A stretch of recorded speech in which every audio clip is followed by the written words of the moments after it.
Paper second धडा दुसरा विद्युत चुंबक यामध्ये आपण बघणार आहोत चुंबक व त्याचे गुणधर्म, कायम चुंबक, विद्युत चुंबक, माहिती फरक, इलेक्ट्रोमॅग्नेटिक इंडक्शनची माहिती होणे, विद्युत प्रवाह वाहून नेणाऱ्या कंडक्टरवर निर्माण होणारी प्रेरणा समजणे, इलेक्ट्रोमॅग्नेटिक इंडक्शनचे नियम माहीत होणे, कंडक्टरमध्ये निर्माण होणारे विद्युत दाब इत्यादीची माहिती होणे.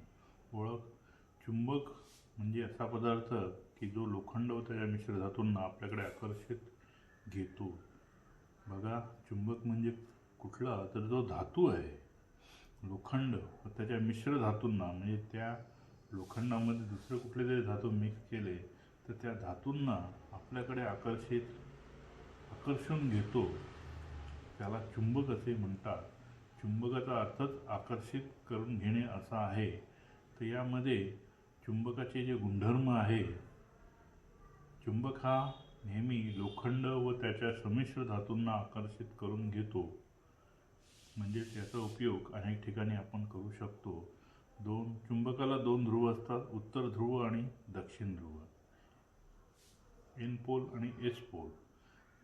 चुंबक अधांतरी टांगले असतात, म्हणजे एक दोरा घ्यायचा आणि त्या दोऱ्याला बांधून असं वरती हाताने टांगून ठेवायचं. तर ते टांगले असता तो नेहमी उत्तर आणि दक्षिण दिशा दर्शवतो. त्यामुळे या चुंबकाचा उपयोग या होका यंत्रामध्ये, म्हणजे जहाजाला दिशा समजण्यासाठी प्रवास करताना त्याचा उपयोग होतो. चुंबकाच्या सारख्या ध्रुवामध्ये प्रतिकर्षण व विरुद्ध ध्रुवामध्ये आकर्षण असतं. म्हणजे एन आणि एस जर ध्रुव समोरासमोर आले तर ते एकमेकांपासून दूर जातात आणि चुंबकाच्या सारख्या ध्रुवामध्ये प्रतिकर्षण म्हणजे एन आणि एन किंवा एस आणि एस असे दोन चुंबकाचे समोरासमोर ध्रुव जर आले तर ते एकमेकांपासून विलग होतात, लांब जातात. तर एन आणि एस या विरुद्ध ध्रुवामध्ये आकर्षण असते. 5. चुंबक जर तुकड्यामध्ये तुटले तर त्याचा प्रत्येक तुकडा एक स्वतंत्र चुंबक तयार होतो. 6. जर चुंबकाला गरम केले, उंचावरून पडले किंवा फेकले, तोडले तर त्याचे गुणधर्म कमी होतात, पण पूर्णपणे नष्ट होत नाही. महत्त्वाचं बघा की चुंबकाचा गुणधर्म बघा की लोखंड व त्याच्या मिश्र धातूंना आकर्षित करून घेतो. चुंबकाला दोन ध्रुव असतात, उत्तर ध्रुव आणि दक्षिण ध्रुव. अधांतरी टांगले असता तो उत्तर आणि दक्षिण दिशा दर्शवतो.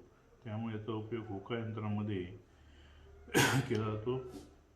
सारख्या ध्रुवामध्ये एन आणि एन मध्ये ध्रुवामध्ये प्रतिकर्षण आणि एन आणि एस ध्रुवामध्ये आकर्षण असते. चुंबक जर तुटले, फुटले किंवा त्याला तुकडे पडले तर त्याचा एक स्वतंत्र चुंबक तयार होतो. म्हणजेच दुसऱ्या तुकड्यामध्ये सुद्धा चुंबकाचे गुणधर्म तयार होतात. 6. चुंबकाला गरम केले, उंचावरून फेकले, तोडले तर त्याचे चुंबकीय गुणधर्म कमी होतात. हे लक्षात घ्या, हे महत्त्वाचे आहेत. त्याला चुंबकाचे प्रकार. चुंबकाचे दोन मुख्य प्रकार आहेत. एक नैसर्गिक चुंबक जे निसर्गात सापडतं ते, आणि जे दोन कृत्रिम चुंबक जे आपण बनवतो ते. नैसर्गिक चुंबक हे निसर्गात सापडते आणि त्याला लीडिंग स्टोन किंवा लोड स्टोन असेही म्हणतात. पुरातन काळात खलाशी लोक त्याचा वापर समुद्रामध्ये दिशा दाखवण्यासाठी करीत असत. कृत्रिम चुंबक हे कृत्रिमरित्या बनवले जाते. त्याचे दोन प्रकार आहेत. कायम चुंबक हे स्टीलपासून बनलेले असते. स्टील म्हणजे पोलाद. कायम चुंबक हे स्टीलपासून बनलेले असते व त्यामध्ये चुंबकत्व फार काळापर्यंत टिकून राहते. कायम चुंबक हे वेगवेगळ्या आकारामध्ये, जसे बार मॅग्नेट यामध्ये दिलेले आहे. बार मॅग्नेट, हॉर्सशू मॅग्नेट, म्हणजे आपण घोड्याची नाल म्हणतो. हॉर्सशू म्हणजे घोड्याची नाल जी असते ती त्या टाईपची असते. त्यानंतर यू शेप मॅग्नेट, म्हणजे यामध्ये ॲक्च्युली हॉर्सशू हेच यू शेपचे असते व चुंबक सूची ही जी दाखवली ती आणि दुसरं म्हणजे गोलाकार, गोल किंवा रिंग टाईप मॅग्नेट. हे किती आहेत? 4 प्रकार आहेत. त्यानंतर तात्पुरते चुंबक. यामध्ये चुंबकाचे गुणधर्म हे त्याचा जर मॅग्नेटायझिंग फोर्स बाजूला केला तर कमी होतात आणि त्यावर जर चुंबकत्वाचा जे जोर आहे तो जर बाजूला केला तर त्याचे गुणधर्म कमी होतात. याला विद्युत चुंबकही असं म्हणतात. सॉलिनॉइड कॉइलमधून विद्युत प्रवाह प्रवाहित केला असता हे चुंबक तयार होऊ शकते आणि जोपर्यंत विद्युत प्रवाह आहे तोपर्यंत त्यामध्ये चुंबकत्व असते. जर आपण विद्युत प्रवाहाची दिशा बदलली तर तात्पुरत्या चुंबकाची ध्रुवता बदलता येते. बघा दोघांमधला फरक. कायम चुंबकामध्ये आपण एन आणि एस ही ध्रुवीयता बदलू शकत नाही, परंतु तात्पुरत्या चुंबक म्हणजे विद्युत चुंबकामध्ये आपण त्याची दिशा बदलू शकतो, म्हणजेच प्रवाहाची दिशा बदलू शकतो. सॉलिनॉइड कॉईल म्हणजेच काय? एक लोखंडी गोल जर पोकळ घेतला आणि त्यावर जर विद्युत तार की ज्यामधून विद्युत प्रवाह वाहू शकेल अशी तार जर गुंडाळली आणि त्याला जो प्रवाह जर दिला आणि त्याच्याजवळ जर लोखंडी कीच वगैरे आपण किंवा लोखंडी चाचण्या वगैरे ठेवली तर ती आकर्षित करून घेते. त्याला सॉलिनॉइड कॉईल असं म्हणतात. आणि त्याला सप्लाय दिल्यानंतर जोपर्यंत विद्युत प्रवाह त्यामध्ये आहे तोपर्यंतच त्यामध्ये चुंबकाचं गुणधर्म राहतं. जेव्हा आपण बटन जसं बंद करतो म्हणजे लाईट बंद होतोय तसंच त्यामधले चुंबकत्व नष्ट होतं. तर जर या विद्युत प्रवाहाची दिशा बदलली तर तात्पुरत्या चुंबकाची ध्रुवीयता बदलता येते. त्यानंतर याची जी मटेरियल ज्याच्यापासून आपण चुंबक बनवतो त्या चुंबकामधलं जे वैशिष्ट्य किंवा त्याचे जे मटेरियल वापरतो ते मटेरियल म्हणजे फेरोमॅग्नेटिक, पॅरामॅग्नेटिक व डायमॅग्नेटिक मटेरियल. याच्यापासून चुंबकत्व किंवा चुंबक तयार होतं. परमेबिलिटी म्हणजे चुंबकीय वाहकता. हवेशी तुलना केल्यास चुंबकीय पदार्थाची चुंबकीय रेषा वाहून नेण्याची शक्ती म्हणजे चुंबकीय वाहकता होय. ती म्यू या अक्षराने दर्शवतात. म्हणजे हवेमध्ये जे चुंबकीय रेषा वाहून नेण्याची जी शक्ती आहे त्याच्याशी तुलना केल्यास चुंबकीय पदार्थाची चुंबकीय रेषा वाहून नेण्याची जी शक्ती असते त्याला चुंबकीय वाहकता किंवा परमिॲबिलिटी असं म्हणतात. चुंबकीय वाहकता ती म्यू या अक्षराने दर्शवतात. जर म्यू हा 1 पेक्षा कमी असेल तर तो पॅरामॅग्नेटिक असतो. जर म्यू हा 1 पेक्षा जास्त असेल तर तो डायमॅग्नेटिक असतो आणि म्यू हा 1 पेक्षा खूप मोठा असेल तर तो फेरोमॅग्नेटिक असतो. म्हणजे हवेची तुलना केल्यास चुंबकीय पदार्थाची चुंबकीय रेषा वाहून नेण्याची शक्ती म्हणजे चुंबकीय वाहकता म्हणजे ती म्यू या अक्षराने दर्शवतात. पॅरामॅग्नेटिक म्हणजे ही जी म्यूची किंमत जी 1 पेक्षा कमी असेल तर तो जे मटेरियल ते पॅरामॅग्नेटिक म्हणून वापरलं जातं. जो 1 पेक्षा जादा असेल तो डायमॅग्नेटिक मटेरियल वापरलं जातं आणि म्यू हा 1 पेक्षा खूप मोठा असेल तर फेरोमॅग्नेटिक मटेरियल वापरलं जातं. चुंबकीय पदार्थ हे 3 विभागामध्ये विभागले जातात. त्याच्या चुंबकीय वाहकतेनुसार प्रकार पडतात. फेरोमॅग्नेटिक मटेरियल म्हणजे म्यू हा 1 पेक्षा खूपच मोठे असलेले मटेरियल. जे मटेरियल चुंबकाकडे सहजपणे आकर्षले जातात त्यांना फेरोमॅग्नेटिक मटेरियल्स असं म्हणतात. म्हणजे आपण एखादं चुंबक ठेवलं आणि त्याच्याभोवती जर लोखंड, निकेल, कोबाल्ट, स्टील व त्याची संमिश्रे जर आपण तयार करून ती जर चुंबकाजवळ नेली तर ती सहजपणे आकर्षित करून घेतो. या मटेरियल्सकरिता परमिॲबिलिटी या चुंबकीय वाहकता ही 1 पेक्षा खूपच जास्त असते. त्यानंतर 2 पॅरामॅग्नेटिक मटेरियल्स. जी मटेरियल चुंबकाकडे थोडीशी आकर्षले जातात त्यांना पॅरामॅग्नेटिक मटेरियल्स असे म्हणतात. ॲल्युमिनियम, कॉपर आणि प्लॅटिनम ही जी मटेरियल चुंबकाकडे थोडीशी, ॲल्युमिनियम जादा आकर्षित होत नाही, कॉपर आकर्षित होत नाही, प्लॅटिनम होत नाही. या मटेरियलकरिता म्यू किंवा चुंबकीय वाहकता ही 1 पेक्षा जास्त असते. त्यानंतर 3 डायमॅग्नेटिक मटेरियल. जी मटेरियल चुंबकामध्ये थोडीशी प्रतिकर्षली जातात, म्हणजे चुंबकाजवळ ठेवली तर ती त्याच्यापासून दूर पळतात, त्यांना डायमॅग्नेटिक मटेरियल असे म्हणतात. काच, लाकूड, पेपर म्हणजे ज्याच्यापासून विद्युत प्रवाह वाहत नाही असे जे पदार्थ आहे, या मटेरियलची वाहकता एकापेक्षा खूपच कमी असते, म्हणजे त्यातून विद्युत प्रवाह वाहत नाही.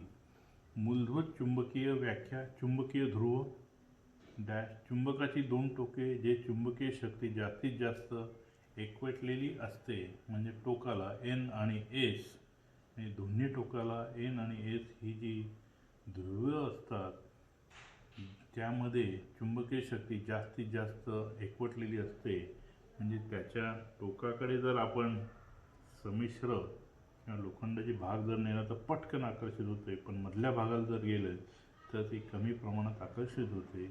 त्यांना चुंबकीय ध्रुव असे म्हणतात. चुंबकाला उत्तर आणि दक्षिण असे दोन, म्हणजे N आणि S, नॉर्थ आणि साऊथ पोल असे दोन ध्रुव असतात. दोन ध्रुवामधील आकर्षणाचं किंवा प्रतिकर्षणाचं बल हे त्या ध्रुवेच्या स्ट्रेनच्या गुणाकाराच्या समूहात बलते आणि त्याच्यामधील अंतराच्या वर्गाच्या व्यस्त प्रमाणात बलते. खाली बघा, M1 M2 भागिले D वर्ग. D म्हणजे डिस्टन्स, म्हणजे M म्हणजे दोन ध्रुव जे आहेत त्याची कॅपॅसिटी किती आहे त्यांचा गुणाकार आणि त्याच्या गुणाकाराच्या प्रमाणात आणि अंतराच्या व्यस्त प्रमाणात बलते. म्हणजे जेवढा लांब जर चुंबकापासून जो पदार्थ लांब ठेवला तितकं त्याची आकर्षण किंवा प्रतिकर्षण शक्ती बदलत जाते. M1 M2 दोन ध्रुवाच्या पोल स्ट्रेन D बरोबर दोन ध्रुवामधील अंतर, म्हणजे लांबच्या लांब असेल त्यामधलं अंतर जास्त असेल तर प्रतिकार शक्ती किंवा प्रतिकर्षण आणि आकर्षण कमी जास्त होऊ शकतात. चुंबकीय मंडल. चुंबकीय रेषांचा पूर्ण मार्ग म्हणजे उत्तर ते दक्षिण बाहेरून व दक्षिण ते उत्तर आतून याला चुंबकीय सर्किट असे म्हणतात. म्हणजे चुंबकीय रेषांचा पूर्ण जर आपण 7वी 8वीला बघितलं की किस कसा बाहेरून उत्तर ते दक्षिण दिशाकडून व दक्षिण ते उत्तर आतून याला चुंबकीय मंडल असे म्हणतात. चुंबकीय क्षेत्र. चुंबकाच्या भोवती ज्या क्षेत्रात चुंबकीय क्षेत्राचे रेषांचे अस्तित्व असते त्याला चुंबकीय क्षेत्र असे म्हणतात. मॅग्नेटिक फ्लक्स म्हणजे चुंबकीय रेषा. चुंबकीय क्षेत्रात असलेल्या एकूण चुंबकीय रेषांची संख्या म्हणजेच मॅग्नेटिक फ्लक्स होय. मॅग्नेटिक फ्लक्स म्हणजे चुंबकीय रेषांची संख्या. त्याचे एकक वेबर आहे. मॅग्नेटिक फ्लक्स हे या चिन्हाने दाखवतात. WB म्हणजे वेबर, WB म्हणजे वेबर हे शास्त्रज्ञाचं नाव आहे. चुंबकीय क्षेत्रात असलेल्या एकूण चुंबकीय रेषांची संख्या म्हणजे चुंबकीय फ्लक्स होय. त्याचं एकक वेबर हे आहे. चुंबकीय रेषा बघा की चुंबकाच्या उत्तर ध्रुवाकडून दक्षिण ध्रुवाकडे जाणाऱ्या काल्पनिक रेषांना चुंबकीय रेषा म्हणतात. हे दाखवलेले आहेत. आपल्याला त्या दिसत नाही पण त्याचा परिणाम आपल्याला दर्शवतो. यामध्ये बघा एक बार चुंबक जे मॅग्नेट आहे ते बार टाईप आहे. त्याच्या डाव्या बाजूला नॉर्थ पोल, उजव्या बाजूला साऊथ पोल. त्याच्या ज्या रेषा आहेत त्या बघा की नॉर्थ पोलकडून साऊथ पोलकडे जातात आणि त्यामुळे जितक्या कॅपॅसिटीचे जे चुंबक असेल त्या प्रमाणात ह्या रेषा निर्माण होतात. मॅग्नेटिक फ्लक्स डेन्सिटी म्हणजे चुंबकीय रेषांची घनता B या अक्षरात दाखवतात. एक चौरस एकक क्षेत्रफळात असणारे मॅग्नेटिक फ्लक्स म्हणजे चुंबकीय रेषांची संख्येची घनता B या अक्षराने दाखवतात. म्हणजे यामध्ये हा जो भाग आहे एक एकक चौरस म्हणजे 1/1 समजा सेंटीमीटर असेल तर त्यामध्ये असणाऱ्या क्षेत्रफळात असलेल्या ज्या चुंबकीय रेषा आहेत त्या म्हणजे त्याची त्याला घनता असं म्हणतात. Magnetic induction. चुंबकीय पदार्थामध्ये चुंबकाशी प्रत्यक्ष संपर्क न येता सुद्धा चुंबकत्व निर्माण होण्याच्या प्रक्रियेला मॅग्नेटिक इंडक्शन असे म्हणतात. बघा चुंबकीय पदार्थामध्ये चुंबकाशी प्रत्यक्ष स्पर्श न होता किंवा संपर्क न होता, एकमेकांना स्पर्श न होता त्यामध्ये जर चुंबकत्व निर्माण होत असेल तर त्या प्रक्रियेला मॅग्नेटिक इंडक्शन असे म्हणतात. महत्त्वाचं आहे मॅग्नेटिक इंडक्शन. चुंबकीय पदार्थामध्ये चुंबकाशीच प्रत्यक्ष स्पर्श न करता की न होता चुंबकत्व जे निर्माण होतं म्हणजे चुंबकीय गुणधर्म निर्माण होतात त्या प्रक्रियेला मॅग्नेटिक इंडक्शन असे म्हणतात. चुंबकीय अक्ष चुंबकाच्या दक्षिण व उत्तर ध्रुव जोडणाऱ्या काल्पनिक रेषेला चुंबकीय अक्ष असे म्हणतात. मॅग्नेटिक न्यूट्रल अक्ष चुंबकीय अक्षाला लंब असलेल्या काल्पनिक रेषेला मॅग्नेटिक न्यूट्रल असं म्हणतात. अक्ष थोडक्यात विद्युत चुंबकाची ओळख बघा. जेव्हा एखाद्या वायरच्या कॉईल डायग्राममध्ये बघा, जेव्हा एखाद्या वायरच्या कॉईलमध्ये लोखंडाचा तुकडा ठेवला असता त्यामध्ये चुंबकत्व निर्माण होते.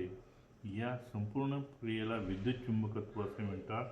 कारण त्याला सप्लाय दिल्यानंतर हे जे बटन आहे ते प्रेस केल्यानंतर हा जो सेल आहे त्यामधून त्या तारेला सप्लाय मिळतो, त्यामधून विद्युत प्रवाह वाहतो आणि त्या विद्युत प्रवाहामुळे चुंबकत्व जे निर्माण होतो त्याला विद्युत चुंबकत्व म्हणतात. हे तात्पुरते असते.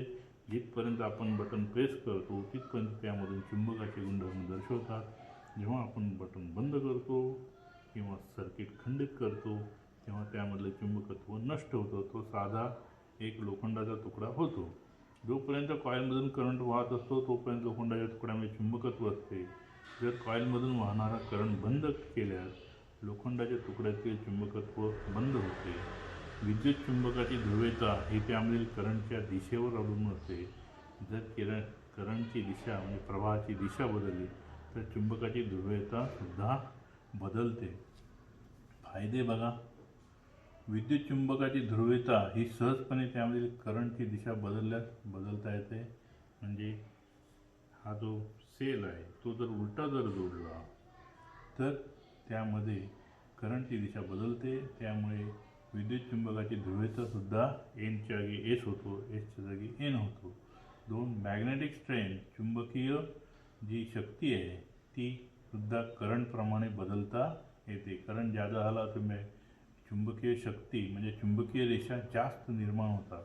म्हणजे प्रवाहाच्या समप्रमाणात चुंबकीय रेषा निर्माण होतात. 3 विद्युत चुंबकामधून करंट वाहिल्यास त्यामध्ये सहज चुंबकत्व निर्माण होतं. त्यासाठी वेगळं काही करावं लागत नाही, घर्षण करावं लागत नाही, एकमेकांना घासायला लागत नाही, एकमेकांच्या जवळ आणायला काही लागत नाही. सहजपणे चुंबकत्व निर्माण होतं. 4 विद्युत चुंबक हे कोणत्याही आकारामध्ये बनवता येतो. जसं बार आहे, त्यानंतर रोकायंत्राची सुई आहे किंवा गोल आहे. अनेक आकारामध्ये विद्युत चुंबक बनवता येतो. कारण कोणत्याही आकारात बनवला तर त्यावर जर आपण तार सहजपणे गुंडाळून ठेवून त्याला सप्लाय देऊ शकतो. विद्युत चुंबकाचे उपयोग बघा. घरगुती किंवा बाहेर विद्युत चुंबकाचा उपयोग कंपन्यांमध्ये आणि इलेक्ट्रिक उपकरणामध्ये होतो. तसंच रेल्वेचे सिग्नल बघा. रेल्वेचे signal, brake, electric motor, generator, transformer, dynamo, telegraph, telephone.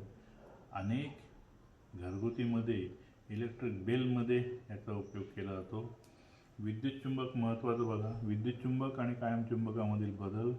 विद्युत चुंबक एक बघा, ध्रुवीयता सहज बदलता येते. म्हणजे प्रवाहाची दिशा बदलली किंवा जोडणी बदलली तर ध्रुवीयता सहजपणे बदलता येते. कायम चुंबकामध्ये ध्रुवीयता बदलता येत नाही. 2 स्ट्रेंथ बदलता येते विद्युत चुंबकाची. करंट जास्त पाठवला की त्याची स्ट्रेंथ काय होते, वाढते. स्ट्रेंथ बदलता येत नाही. 3 मोठ्या मोटर्स व जनरेटरसाठी उपयोगी विद्युत चुंबक. मोठ्या मोटर्स आणि जनरेटरसाठी याचा उपयोग होत नाही. विद्युत चुंबकाची किंमत जास्त असते, कायम चुंबकाची कमी असते. विद्युत चुंबक इलेक्ट्रिक बेल, सिग्नल, लेटरिंग वर्कसाठी उपयोगी. कायम चुंबक इलेक्ट्रिक बेल, सिग्नल किंवा इतर कामासाठी उपयोगी नाही. विद्युत चुंबक सायकल डायनामोमध्ये वापरता येऊ शकत नाही आणि त्याला सप्लाय द्यावा लागतो. सायकल डायनामोमध्ये वापरता येऊ शकतो. विद्युत चुंबक खलाशियाचा वापर करू शकत नाही.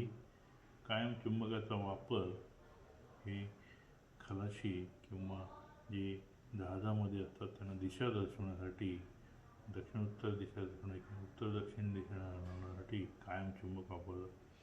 चुंबकीय नियम, उजव्या हाताचा नियम. या नियमाचा वापर काही उपकरणाच्या कार्यत्वासाठी किंवा तयार करण्यासाठी केला जातो.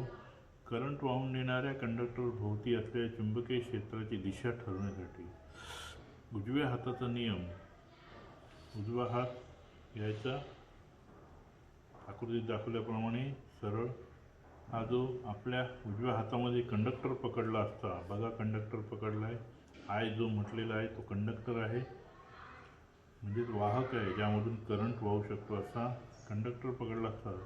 जर अंगठा त्या कंडक्टरमधून वाहणाऱ्या करंटची दिशा म्हणजे अशी गोल दिशा दर्शवत असेल तर वाहकाच्या सभोवताली लपेटलेली बोटं कंडक्टर भोवती निर्माण होणाऱ्या चुंबकीय रेषांची दिशा दर्शवतात.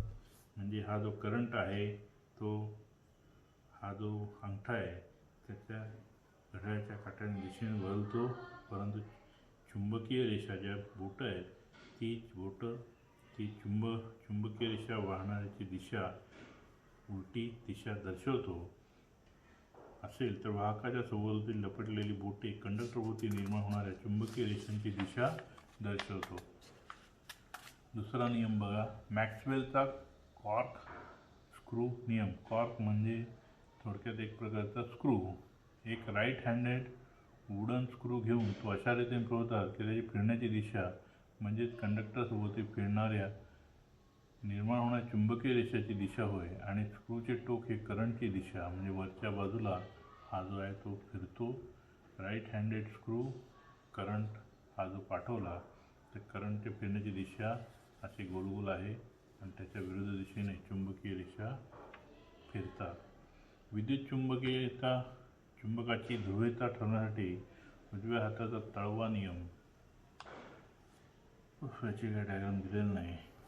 त्यानंतर 2 एंड रूल. विद्युत चुंबकाच्या सॉलिनॉइडच्या टोकाकडे पहा. जर कॉइल्समधील करंट हा घड्याळाच्या विरुद्ध काट्याच्या फिरत असेल तर ते टोक उत्तर, आणि जर घड्याळाच्या काट्याने दिसत असेल तर ते दक्षिण ध्रुव असते. आता करंट यामधून जो कॉइलमधून वाहतो तो हा जो आहे तो उजव्या बाजूला वाहत असेल म्हणजे घड्याळाच्या काट्याने दिसेल तर तो हा जो आहे दक्षिण ध्रुव, त्याच्या विरुद्ध बाजू म्हणजे उत्तर ध्रुव. विद्युत प्रवाह होणाऱ्या कंडक्टरमधील प्रेरणा किंवा बल हे जे आहे त्यासाठी प्रेरणेची दिशा ठरवण्यासाठी फ्लेमिंगच्या उजव्या हाताचा नियम. फ्लेमिंग नावाचा शास्त्रज्ञ यामध्ये आपल्या उजव्या हाताची पहिली 3 बोटे, पहिलं बोट, मधले बोट आणि अंगठा हे एकमेकांना काटकोनात पकडायचे. पहिले बोट म्हणजे हे चुंबकीय रेषाची दिशा दर्शवत असेल, डायग्राममध्ये बघा ही चुंबकीय रेषा दाखवलेल्या आहेत, वेबरमध्ये मोजतो, त्याची दिशा घड्याळाच्या काट्याच्या दिशेने विरुद्ध दिशेने असेल, बरोबर. अंगठा कंडक्टरच्या हालचालीची दिशा दर्शवत असेल, अंगठा कंडक्टरच्या हालचालीची दिशा दर्शवत असेल तर मधले बोट हे कंडक्टरमध्ये निर्माण होणाऱ्या विद्युत दाबाची दिशा दर्शवते. मधले बोट म्हणजे हे आता करंट दिलं आहे, वरती डायग्राम वेगळी दिसते, इथं वेगळं दिलेलं आहे बघा. पहिले बोट चुंबकीय रेषांची दिशा दर्शवत असेल, बरोबर आहे, हे बरोबर आहे.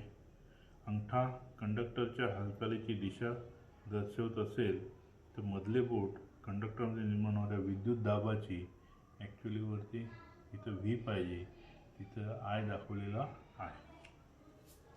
त्यानंतर फ्लेमिंगचा डाव्या हाताचा नियम. आपल्या उजव्या हाताची 3 बोटे, पहिले बोट आणि मधले बोट अंगठा एकमेकांना काटकोनात पकडले असता पहिले बोट चुंबकीय रेषांची दिशा दर्शवत असेल तर मधले बोट हे जे आहे ते वाहणाऱ्या करंटची दिशा दर्शवत असेल तर अंगठा कंडक्टरमध्ये निर्माण होणाऱ्या फोर्सची दिशा बदलत असेल.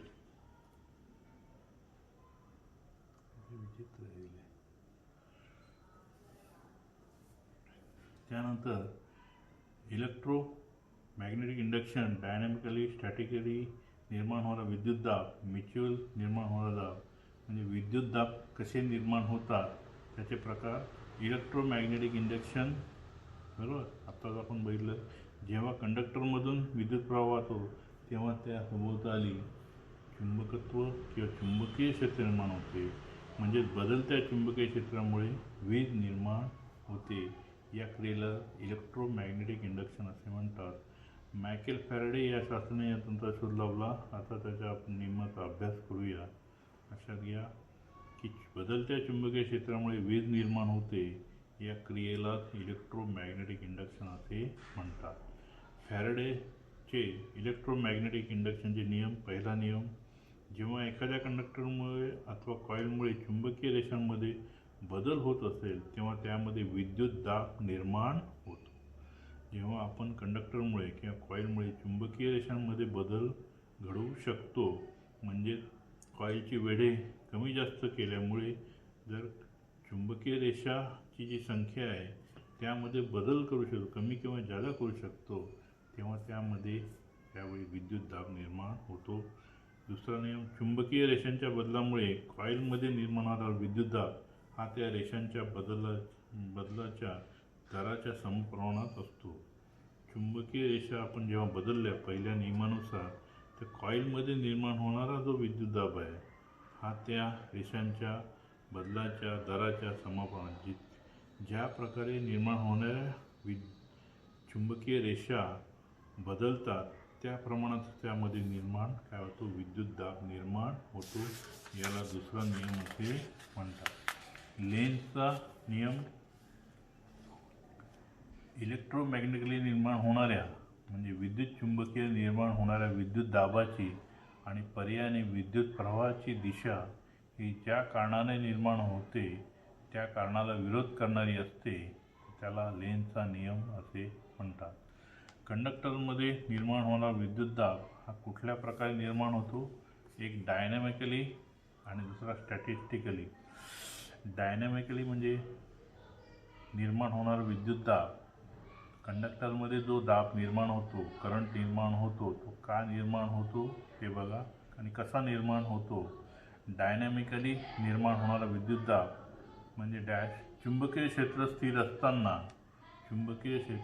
असताना आणि कंडक्टर किंवा कॉइलच्या हालचालीमुळे निर्माण होणाऱ्या विद्युत दाबाला डायनॅमिकली निर्माण होणारा विद्युत दाब असे म्हणतात.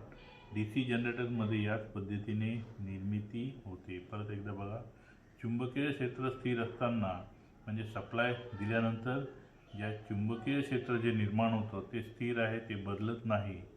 आणि कंडक्टर किंवा कॉइलच्या हालचालीमुळे म्हणजे तारेच्या हालचालीमुळे निर्माण होणाऱ्या विद्युत दाबाला डायनॅमिकली निर्माण होणारा विद्युत दाब असे म्हणतात.